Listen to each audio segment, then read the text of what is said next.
এগুলো banana mango. এগুলো হলো ব্যানানা ম্যাঙ্গো। এটা হলো বড় একটি মাদার গাছ। এগুলো সব ব্যানানা ম্যাঙ্গো। সমস্ত চাষি ভাইদের পক্ষে ব্যানানা ম্যাঙ্গো ফলনের পক্ষে খুবই একটা লাভজনক আম। এটা হলো ব্যানানা ম্যাঙ্গো।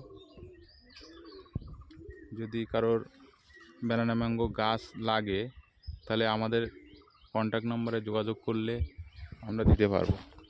এগুলো হলো ব্যানানা ম্যাঙ্গো।